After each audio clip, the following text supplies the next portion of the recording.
Oke,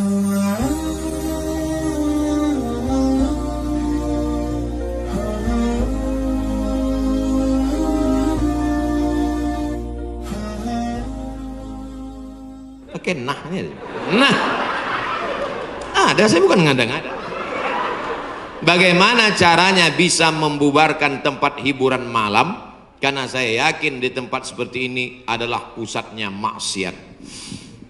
Semua hiburan malam mesti ada izin dari Majelis Ulama Indonesia, tokoh adat, tokoh masyarakat, dan disetujui oleh Polsek. Setuju? Jadi siapa yang mau buat hiburan malam nikah anaknya, dia ngurus surat 3. Pertama, rekom dari MUI. Pak Ketua MUI Kecamatan, ya nanti malam mau pesta anak saya. Kata MUI, apa hiburannya? Ada keyboard tunggal. Lagunya apa? Ini lagunya. Ini pulang-pulang berbadan 2. Jangan. Berubah sama selawat. Selawat. Setelah MUI setuju, datang ke tokoh adat Sunda. Ini Pak tokoh adat, apa lagunya? Ini lagu ya, buat satu lagu adat yang mengingatkan supaya kita tetap menjaga adat sopan santun. Oke, tambah lagu religi satu, lagu adat. Datang ke Polsek, Pak Polsek, oke setuju, jam 10 tutup. Bisa apa nggak bisa? Bisa. Jangan suruh saya datang ceramah ke situ, nanti mereka sudah mabuk baru datang saya, assalamualaikum. Nggak bisa. Ini amar ma'ruf nahi mungkar ini bukan cuma tugas ustadz, tapi tugas kita bersama. Di masjid ustadz menyampaikan ceramah, bapak ibu memfasilitasi, anaknya nikah, perbuatannya baik, sakral, menghalalkan yang haram. Tapi dalam itu dia sudah melakukan perbuatan haram, menyediakan narkoba, menyediakan pesta sampai malam. Insya Allah kalau sepakat yang 3, polisi, tokoh agama, tokoh adat, DPR tingkat kabupaten provinsi, peraturan daerah, pesta keramaian hanya boleh sampai jam 9 malam. Lewat dari itu pengawasan polisi boleh menangkap. Bisa atau tidak bisa? Bisa. Makanya kita harus berjamaah menangkal ini semua. Insya Allah kalau sudah orang-orang masjid duduk memilih wakil-wakil rakyat yang juga peduli, maka akan terwujud negeri kita tetap menjadi baldatun thayyibatun wa rabbun ghafur. Makanya sebarkan pengajian. Siapapun ustadz yang datang ngaji, Ustadz Jujun Junaidi ngaji, Ustadz Abdul Somad ngaji, Ustadz ngaji, datang, duduk, diam, dengar. Ada snack, makan. Nggak ada, istighfar.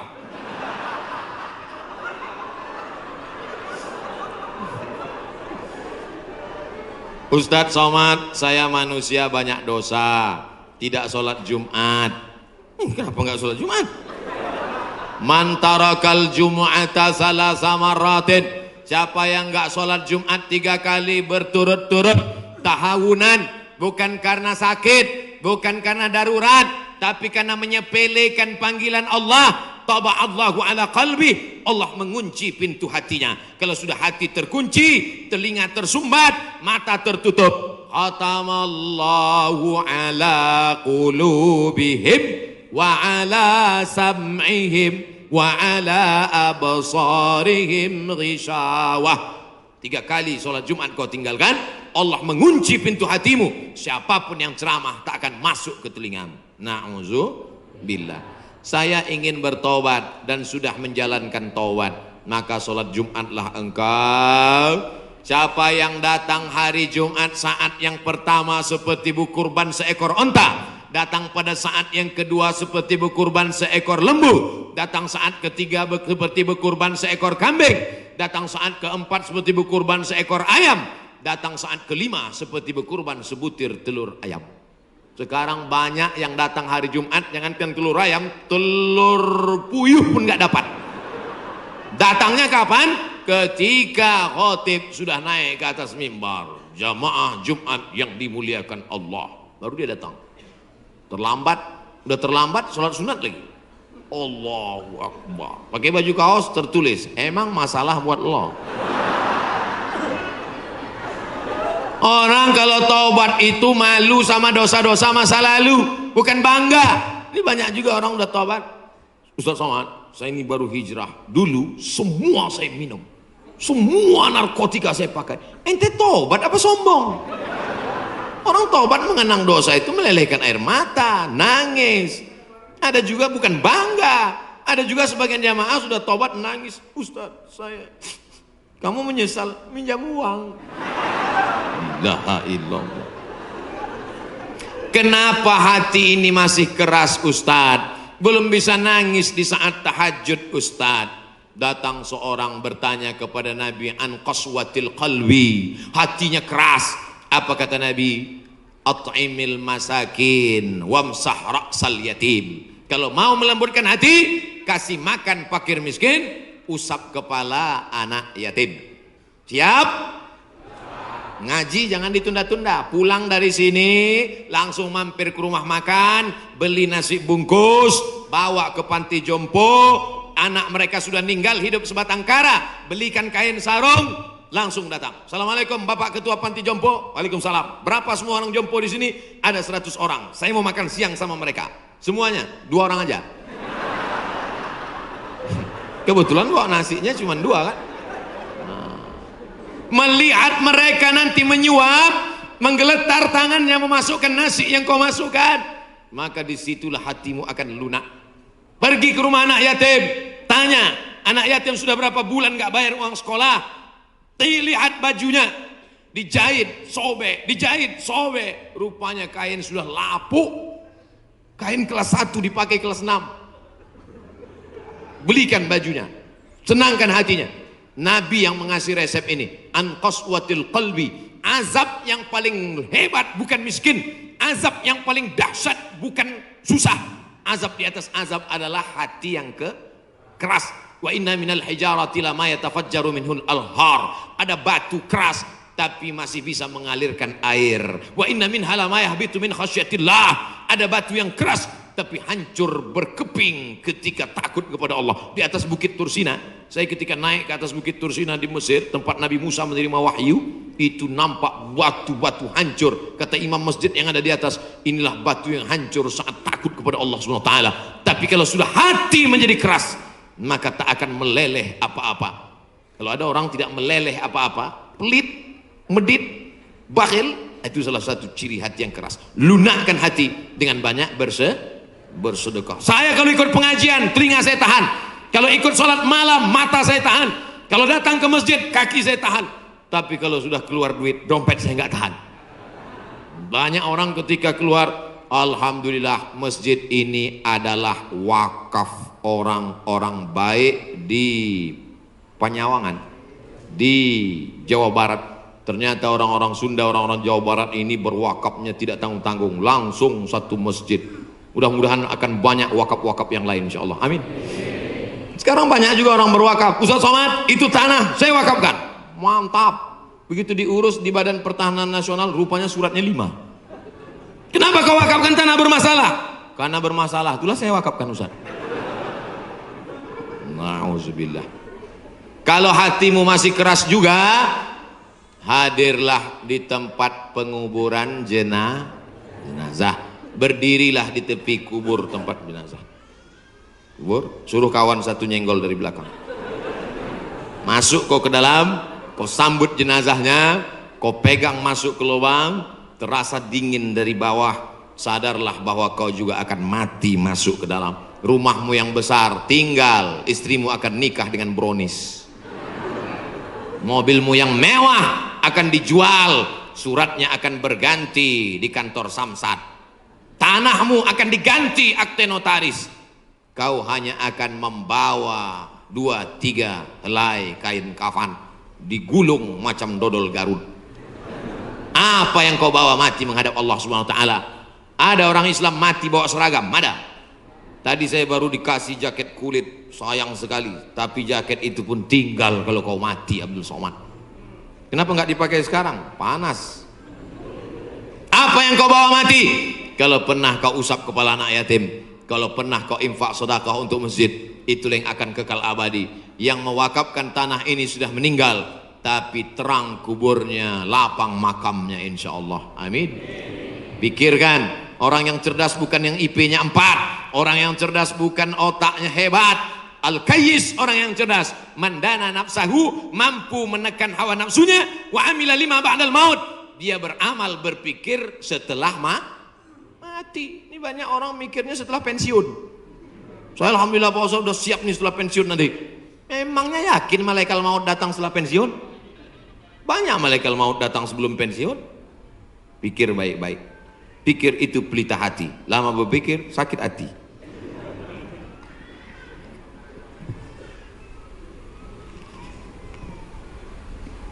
Bagaimana kita bisa membedakan musibah, cobaan, bencana, atau azab? Seperti ujian dosen. Misalnya virus corona yang sedang merebak sehingga dampaknya pada kaum muslimin, khususnya muslimin di Indonesia yang tidak dapat melaksanakan ibadah umroh. Pertanyaan dari Bapak Ridwan Ahmad Faizin Emrian Abidin Bandung. Ternyata ini pertanyaan kolektif. Misalnya saya demam. Dari mana saya bisa membedakan demam saya itu menghapus dosa, atau demam laknat, atau demam ujian iman, atau demam itu dari mana saya bisa tahu? Oh, kalau demamnya cuman 36 derajat Celcius itu menghapus dosa. Kalau 40 derajat itu laknat. Kalau 100 derajat kebakaran. Di mana kita bisa tahu? Tidak ada yang bisa membedakannya kecuali introspeksi diri. Satu, la yusibul mu'min min nasabin wala wasabin wala saqamin wala syaukin yastakuha. Kalau ada orang yang kena susah hati, gundah gulana, sakit, duri menusuk tapak kaki, keluar dari rumah lupa pakai sendal, melangkah, duri menusuk tapak kaki, illa kafarallahu anhu biha sayyi'atuh, maka dengan itu sebenarnya Allah ingin membersihkannya dari dosa. Makanya kita selalu husnuzan. Ana, dalam hadis kursi apa kata Allah? Ana inda husni zanni abdi bi, aku menurut prasangka hambaku kepadaku. Maka kalau kita kena penyakit, yang pertama husnuzan pada Allah, bahwa sebenarnya Allah ingin membersihkan kita dari dosa. Yang kedua, saya nggak ada dosa Pak Ustaz. Apa dosa saya? Saya nggak pernah minum khamar, saya nggak pernah sabu-sabu, saya nggak pernah berzina, saya nggak pernah pakai narkoba. Dosamu adalah ketika kau merasa bahwa kau tidak berdosa. Itulah dosa. Dosamu adalah ketika engkau sehat tapi tak kau pakai mensyukuri nikmat Allah. Itulah dosa. Maka siapa yang berkata saya tidak pernah silap, saya tidak pernah salah, saat itu dia sedang silap dan salah. Al-insan mahallul khata' wan nisyan. Manusia tempatnya silap, lupa dan salah. Yang kedua, ketika kita sakit, sebenarnya Allah ingin mengangkat derajat kita, karena sebetulnya amal kita tidak cukup. Kita sudah ditempatkan di tempat surga Jannatul Firdaus, tapi ketika malaikat ditanya, sudah cukupkah amalnya? Belum. Beri dia ujian supaya amalnya mencukupkan dia dengan amal sabar. Ada amal yang lebih tinggi dari tahajud, lebih hebat daripada jihad. Apa dia? Innama yuwaffas sabiruna ajrahum bighairi hisab. Amal sabar, menerima musibah, tidak caci maki, sumpah serapah. Yang ketiga, bisa jadi laknat Allah. La ta'murunna bil ma'ruf, mestinya kau tolong saudaramu yang ada di Uighur, mestinya kau bantu saudaramu yang sedang teraniaya di India, tapi mulutmu diam, kau tak mau menolong. Ketika musibah dikirimkan Allah dalam bentuk bencana, ternyata yang kena bukan yang jahat-jahat saja, yang baik-baik pun ikut juga kena, maka tidak ada cara lain kecuali mohon ampun, minta ampun, taubat nasuha kepada Allah Subhanahu wa ta'ala. Oleh sebab itu maka yang bisa membedakannya hanya Allah, dan kita hanya berhusnuzon kepada Allah Subhanahu wa ta'ala. Bagaimana cara membentengi bencana yang semakin banyak akhir-akhir ini? Itulah yang udah kuceramahkan tadi.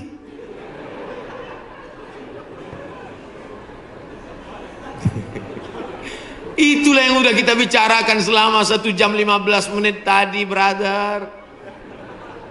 Tadi saya yakin ini pertanyaannya dibuat sebelum ceramah. Apabila kita sudah baca amalan-amalan penangkal musibah, tapi musibah masih saja terus datang, bagaimana sikap kita sebagai muslim?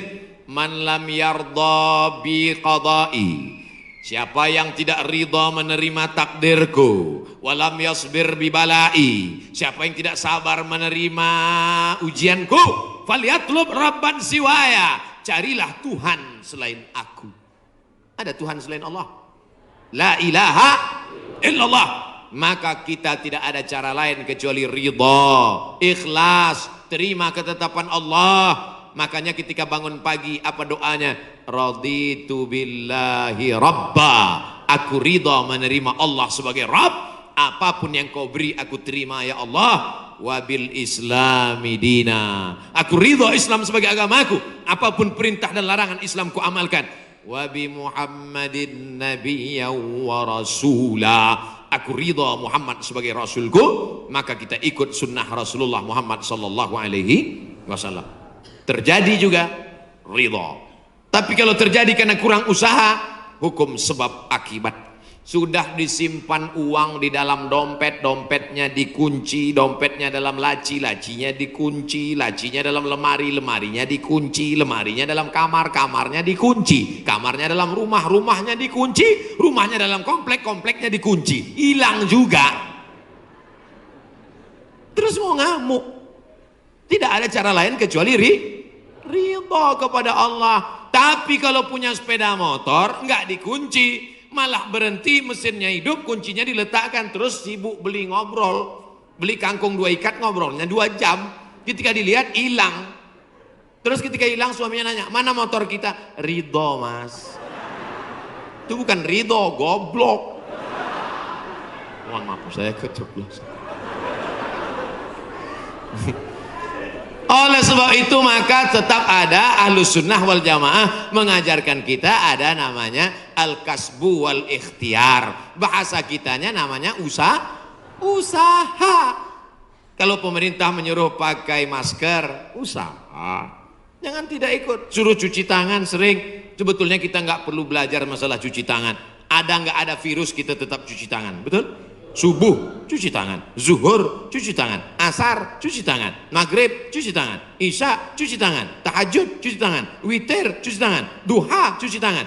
Orang Islam paling sering cuci tangan. Makanya saya heran kalau sampai anak-anak kita diajarkan, mama siapkan gayung sama sabun. Untuk apa nak? Hari cuci tangan internasional. Loh, kita nggak perlu diajari cuci tangan. Nanti takutnya 20 tahun akan datang ada lagi namanya Hari Cebok Nasional. Dari 14 abad yang lalu kita sudah bersih, betul? Tidak akan ada bakteri bersarang di ujung-ujung jari kita karena kita paling sering cuci tangan. Tidak akan ada bakteri yang bersarang di ujung kuku kita karena kita paling potong kuku hari Jumat. Kalau seminggu tak akan mungkin kukunya panjang. Makanya Nabi berkata, asfaraka, kukumu kenapa panjang? Inna syaitana yaqudu ma tala minha, setan duduk di kuku yang panjang. Makanya pertama yang dijaga dalam Islam adalah kebersihan. Kuman datang, binatang dipotong. Setelah dipotong darahnya keluar karena ternyata bakteri ada di dalam darah. Setelah darahnya keluar dipotong-potong, dicuci sampai 4 kali. Ibu, saya tidak punya saudara perempuan, waktu masih kecil di rumah bantu ibu di rumah, saya disuruh cuci. Selamat cuci daging, saya cuci. Kalau ayam 2 kali, kalau kambing 4 kali. Kenapa gitu mak? Ayam kakinya 2, kambing kakinya 4. Saya nggak tahu anak kecil. Sekarang saya baru tahu. Ternyata ayam dagingnya putih, darahnya nggak banyak. 2 kali sudah bersih. Tapi kambing sekali masih merah, 2 kali masih merah, 3 kali agak pucat, 4 kali bersih. Setelah itu baru dimasukkan, dibuang airnya, disolawatkan, baru dimasak. Mereka tidak, kambing tidak dipotong, kambing matinya di stunning. Ada pistol, tapi pelurunya nggak keluar, ditahan. Itu skalanya 8, ditembakkan ke kening sapi, tembak ke kening sapi, sapinya mati, darahnya nggak keluar. Kalau sampai 8 mati, tapi kalau 7 bodoh aja. Itu sapi-sapi dari Australia yang datang ke tempat kita yang liar seperti banteng, itu ditembak otaknya skala stunning 7. Bodoh. Ibu kalau ada bapak yang liar, tembak skala itu. Mas, mama mau pergi arisan, pel lantai, mandikan anak, dan papa. Nah itu udah kena stunning. Jangan diamal. tidak dipotong, hanya stunning 8 skala, akhirnya sapi tumbang, darahnya masih dalam daging, bercampur dengan darah bakteri penyakit, dipotong-potong, diletakkan di atas api yang tidak terlalu matang, bolak-balik, nggak dicuci, darah nggak keluar, masuk ke dalam roti, dicampur, dimakan, barbecue. Habis dimakan kena penyakit medco, ko sapi, med gila, medco sapi gila. Sapi aja yang halal bisa menjadi penyakit, apalagi yang dimakan kelelawar, Batman. Maka kita disuruh kulu, makanlah. Tapi yang dimakan itu apa? Min thayyibat. Thayyib artinya baik, baik. Dulu thayyib baik-baik, sekarang thayyib nggak pulang-pulang. Mohon maaf Pak Thayyib nyantur sih.